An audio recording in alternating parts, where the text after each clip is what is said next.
Alpha V တွက်ထဲမှာဆိုလို့ရှိရင်ဒီကြိုးကြီးထဲမှာဆိုရင်360 degree spiral cord ထိုးဖြစ်တယ်ပေါ့နော်သူကသူ့ကြိုက်တာကြတော့နည်းနည်းဟိုဒီစိတ်ခိုင်းကိုလာတဲ့ patient ကကြာနည်းနည်းဟိုပိန်းနည်းနည်းကြောက်တဲ့ patient တွေရှိတယ်သူကနည်းနည်းအရမ်းမနာဘူးပေါ့အရမ်းမနာတာကိုသဘောကျတယ်ပြီးထိုးရတာဆရာတို့အတွက်အဆင်ပြေရပေါ့နော်အဲ့ဒါလေးသုံးဖြစ်တယ်ပြီးတော့ဒီ eyebrow lift အတွက်ဆိုလို့ရှိရင် double cord လေး double cord ကကြာသူက medium size ပေါ့အဲ့ကျိုးလဲသုံးဖြစ်ပါတယ်သုံးရလဲအဆင်ပြေပါတယ် patient တွေဘက်ကလည်းကြိုက်ကြတာပေါ့နော်နောက်ပိုင်းမှာ stimulator ရနိုင်ငံတကာမှာပေါ့နော်ခက်စားလာတယ်ဒီကိုရီးယားတို့ထိုင်းတို့ဗမာပြည်မှာဆိုလည်းစိတ်ဝင်စားမှုမြင့်တက်လာပေါ့နော်သူ့ရဲ့ဒီ failure threat တွေနဲ့မတူပဲနဲ့ကောင်းတဲ့အချက်ကကြာ failure လိုမျိုးဖောင်းတာတွေပါလည်းမရှိဘူးတဘာဝဆန်တယ်အဲကျိုးထိုးတယ်ဆိုလို့ရှိရင်နာကျင်မှုရှိရပေါ့နော်ဒါပေမဲ့ stimulator ကျတော့နာကျင်မှုကတော်တော်လေးကိုနည်းတယ်ပြောရမယ်ဆေးရည်ထိုးသလိုလောက်ပဲထိုးရတဲ့အတွက်ကြောင့်မလို့result ကလည်းတကယ်ပြန်တွက်ကြည့်လိုက်လို့ရှိရင်ကြာရှည်လဲပုတ်ခံတဲ့အတွက်ကြောင့်မို့တဘာဝဆက်ဆံ result ကိုလည်းရချင်တယ်ကြာရှည်လဲခံချင်တယ်နာကျင်မှုလည်းမရှိချင်ဘူးဆိုရင် high stimulator တွေကို patient တွေကပို့ပြီးတော့သဘောကျလာကြတာပေါ့နော် Fabi ရဲ့အထွာကောမှာအဓိကကြိုက်တဲ့အချက်သူ့ရဲ့ safety ပေါ့နော်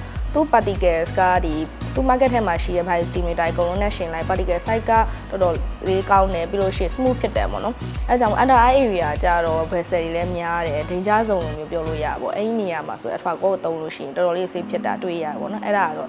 ကြိုက်တဲ့နံပါတ်1အချက်ပေါ့နောက်ပြီးတော့သူကဒီမျက်လုံးအောက်ကိုထိုးလိုက်လို့ရှိရင် vessel က3ရက်လောက်ဆိုရင်ကိုဖြည်းဖြည်းနဲ့ပြည်လာပြီးတော့တစ်လလောက်ဆိုရင် vessel လေးကပိုကောင်းတယ်ပြီးတော့ under eye bag တွေမှာစမ်းပြီးတော့တုံးကြည့်တော့လေတစ်လကျော်လောက်ဆိုရင် under eye bag တွေကဒီကြိုးထိုးသလိုမျိုးပေါ့နော် result လေးရတင်းတင်းရင်းဖြစ်လာတာကိုလည်းတွေ့ရတဲ့အတွက်ကြောင့်မသဘောကျပါပြီးတော့ဒီမျက်လုံးအောက်တင်မကဘူးဒီပါချိုက်တဲ့နေရာတို့နဲ့ထင်တို့အဲ့နေရာတွေမှာသုံးလို့ရတဲ့အတွက်ကြောင့်မတော်လေးအဆင်ပြေပါတယ် Best Medical Team ကနေပြီးတော့မနော်သူတို့ product တွေလည်းအမြဲတမ်းမိတ်ဆက်ပေးတယ် training တွေလည်းခဏခဏလုပ်ပေးတဲ့အတွက်ကြောင့်မလို့ကျွန်တော်တို့အနေနဲ့တော့ကျင်းနေတာပေါ့နော်ဘာလို့ဆိုကိုကအမြဲတမ်းအသက်တွေ aesthetic medicine ဆိုတာအမြဲတမ်း update တွေထွက်နေရအဲ့တော့အမြဲ learning လုပ်နေရတဲ့အချိန်မှာဒီ hands on training တွေကလည်းလိုအပ်တယ်အခုဆိုလို့ရှိရင်လည်းဒီ alpha core hands on training ထပ်လာမှာပေါ့နော်ကျွန်တော်တို့ကလည်းအရင်တော့ဆိုရင် training တက်ပြီးတော့မှပဲဒီ alpha core တေချာထိုးခဲ့တာပေါ့ဒါဆိုကိုက